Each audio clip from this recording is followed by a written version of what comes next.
नमस्कार। आज आप लोगों को आपके कमेंट के अनुसार मैं इलेक्ट्रिसिटी से सभी सिंबल को लेकर आया हूँ। आप समझें किस प्रकार के सिंबल हमारे चैप्टर में हैं और कौन कौन से हैं। अच्छी तरह से इसको समझने का प्रयास करेंगे। तो मुख्य सिंबल, जिसको हम सिंबल का मतलब होता है चिन्ह। सबसे पहले मैं बता रहा हूँ मूल राशियां अर्थात बेसिक क्वांटिटी। बेसिक में हम लोग क्या क्या ज्यादातर इस्तेमाल करते हैं इसके बारे में मैं बता रहा हूँ। जैसे धारा, जिसको करंट कहते हैं, धारा का आई से निरूपित करते हैं, वोल्टेज विभवांतर V से, प्रतिरोध रेजिस्टेंस R से, विद्युत शक्ति इलेक्ट्रिक पावर P से, विद्युत ऊर्जा इलेक्ट्रिक एनर्जी Q से, और समय को T से निरूपित किया जाता है। इतना समझ में आ गया। अब आते हैं इसकी इकाइयां। इकाई के बारे में जानते हैं। जैसे इकाई को ही हम लोग मात्रक कहते हैं। जैसे मान लीजिए कि हमको निकालना है कि ऊर्जा का इकाई क्या है, तो ऊर्जा का इकाई क्या बोलते हैं हम लोग? जूल बोलते हैं। ये साधारणतः आप लोगों को ये जानकारी है, फिर भी मैं यहाँ पर जितने जितने चीज दिया हुआ है इसको इकाइयों के बारे में मैं समझा रहा हूँ। इकाई के बारे में सबसे यह जानना होगा कि धारा का इकाई यदि A है तो A का मतलब क्या होता है? मतलब यह होता है कि धारा जिस चीज को नापते हैं, जिस चीज की धारा नापते हैं, जैसे मान लीजिए कि हम धारा नाप रहे हैं, इलेक्ट्रिक का धारा नाप रहे हैं, तो इसमें कितना एम्पियर आ रहा है। हम लोग बोलते हैं जैसे लंबाई नापना है, तो लंबाई नापते हैं तो क्या बोलते हैं कि इसकी लंबाई 4 मीटर है, 5 सेंटीमीटर है, 2 मीटर है, 4 मीटर है, 1 किलोमीटर है, लास्ट में क्या बोलते हैं? मीटर। तो उसी तरह धारा की इकाई जो होती है एम्पियर होती है। चाहे आप कितनी भी धारा का मान यदि ज्ञात करेंगे तो उसका धारा का मात्रक होता है एम्पियर। जैसे मान लीजिए कि हमको 1 एम्पियर, 2 एम्पियर, 4 एम्पियर लिखना है, तो 1 एम्पियर लिखना होगा तो इस तरह से यहीं पर 4 हो गया, तो ये लिख रहे 4 ए लिखेंगे तो हो जाएगा 4 एम्पियर। मतलब धारा की इकाई एम्पियर होती है। आप बोल सकते हैं कि एक तार में जो ये तार कितने एम्पियर का है, या आप दुकानदार पूछता है आपसे कि कितने एम्पियर का तार चाहिए, तो आप बोलते हैं 5 एम्पियर, 10 एम्पियर, 8 एम्पियर, जब जितना का आपको जरूरत होती है उतना बोलते हैं, तो उस एम्पियर का तार देता है। कहने का मतलब है कि यदि आपको सिंबल दिखाना है, मैथ बनाना है, या आपको इसका प्रतीक दिखाना है, तो आप इस तरह से लिखेंगे कि धारा का मात्रक एम्पियर होता है, इसका सिंबल ए। उसी तरह वोल्टेज जो होता है, वोल्टेज का वोल्ट बोलते हैं, वोल्टेज का मात्रक वोल्ट, उसको V से निरूपित करते हैं। प्रतिरोध का सिंबल है R, और उसको हम ओम बोलते हैं, ओम का सिंबल है ये।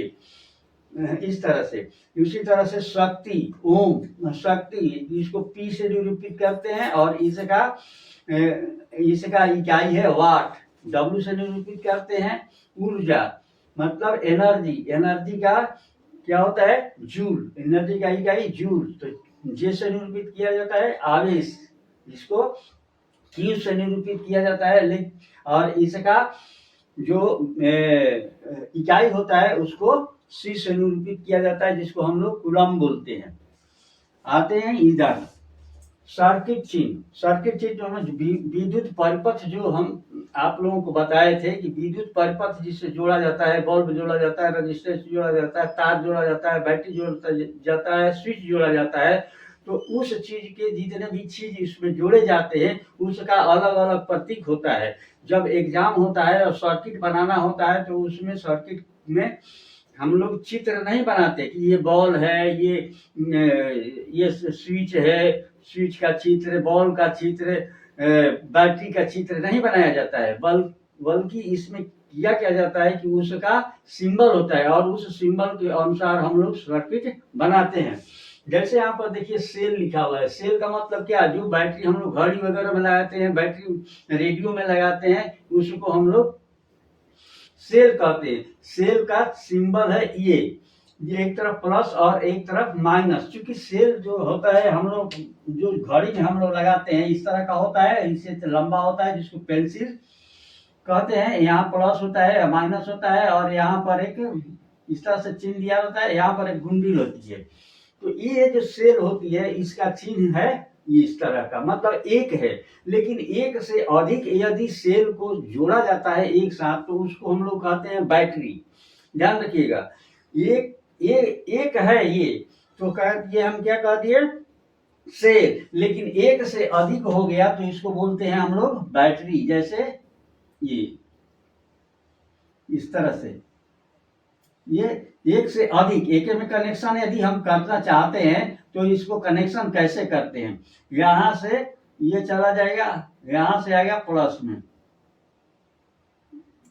ये माइनस है, माइनस चला जाएगा प्लस में, प्लस चला जाएगा माइनस में, फिर ये चला जाएगा प्लस में, और ये चला आएगा माइनस में, फिर ये चला जाएगा प्लस में, और ये प्लस आ जाएगा फिर माइनस में। इस तरह से इसका ज्वाइंट होता है, माने plus plus minus, plus minus, plus minus, इस तरह से जोड़ करके हम लोग बैटरी बनाते हैं। ये बड़ा बड़ा बैटरी में जो सेल आते हैं ट्रक वगैरह में लगते हैं, या आप हमारे यहाँ जो वोल्टेज बढ़ाने के लिए हम लोग लगाते हैं, स्टेबलाइजर लगाते हैं, उसमें बैटरी का जरूरत पड़ता है ना। तो उस बैटरी को लगाने के लिए भी हम लोग इसी तरह का बड़ा बड़ा सेल करते हैं, तो उसको हम लोग सेल ही बोलते हैं। उसमें तरह तरह का प्लेट लगाया हुआ था, 1 2 3 4 प्लेटें लगाई हुई रहती है, और सबको आपस में कनेक्शन किया हुआ रहता है, जिसको हम लोग क्या बोलते हैं, सेल, या सेल बोलते हैं। लेकिन होता है वो क्या है, बैटरी। अब यहाँ पर आते हैं वायर। वायर मतलब तार, तार को सिंबल बनाया जाता है लंबा, लंबा इस तरह से तार को दिखाया जाता है। स्विच का ये है, तो स्विच इस तरह से दिखाया हुआ है तो समझ लीजिए कि वो खुला है, मतलब ऑफ है। और स्विच का चिन्ह इस तरह से दिखाया जाता है तो समझ लीजिए वो क्लोज है, यानी वह चालू है, यानी परिपथ क्या हो गया है, चालू है, बंद नहीं है। और ये क्या है, खुला है तो खुला, परिपथ चालू नहीं है, ये बंद हो गया तो परिपथ चालू है। बल्ब का इस तरह से संकेत हम लोग पढ़ाई में डालते हैं। प्रतिरोधक का चिन्ह ये वाला होता है, इसको रेजिस्टेंस बोलते हैं। एमीटर का चिन्ह ये वाला होता है, और वोल्ट मीटर का इस तरह से गोल घेर करके भी लिखा जाता है। एमीटर का भी ए लिख करके गोल घेर दिया जाता है। और अर्थिंग का, जो अर्थिंग हम लोग देते हैं, चाहे जमीन में दो दें और चाहे हम लोग रेडियो या टीवी वगैरह में भी सब में अर्थिंग रहता है, तो उस अर्थिंग का सिंबल इस तरह से दिया जाता है। समझ में आ गया। आते हैं हम बताते हैं आपको सर्किट के बारे में। सर्किट क्या है, सर्किट देखिए, यहाँ पर हमको बल्ब जलाना है, बल्ब जलाने के लिए हमको सर्किट तैयार करना है। हमारे पास बैटरी है, स्विच है, रेजिस्टेंस है और तार है। तो हमने क्या किया कि एक बल्ब लिया, एक बल्ब को के 2 पॉइंट लिए। अब यहाँ से मैं आपको बता रहा हूँ, एक बल्ब लिया, बल्ब के 2 पॉइंट निकले हुए हैं, एक बल्ब को हम इधर से निकाल के तार जोड़े और एक तार इधर से जोड़े, और किसी एक तार में, चाहे इस तार में या चाहे इस तार में, किसी भी एक तार में हम स्विच लगा देते हैं।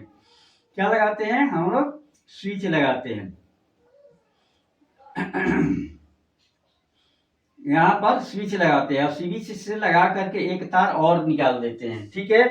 अब क्या करते हैं कि यहाँ पर हम बैटरी लगाते हैं, लगा रहे हैं, तो बैटरी लगा दिए, बैटरी यहाँ पर लगा दिए, एक तरफ माइनस हो गया, एक तरफ हमारा प्लस हो गया। मान लीजिए प्लस इधर है, तो हम क्या करते हैं कि इसका धारा इसका बहुत तेज है, लेकिन यह कम वोल्ट का है, तो धारा इसमें कम जाए, इसके लिए हम लोग क्या लेते हैं, प्रतिरोधक लगाते हैं, अर्थात रेजिस्टेंस लगाते हैं। तो यहाँ पर हम लोग एक रेजिस्टेंस जोड़ते हैं, इस तरह से रेजिस्टेंस जोड़ दीजिए।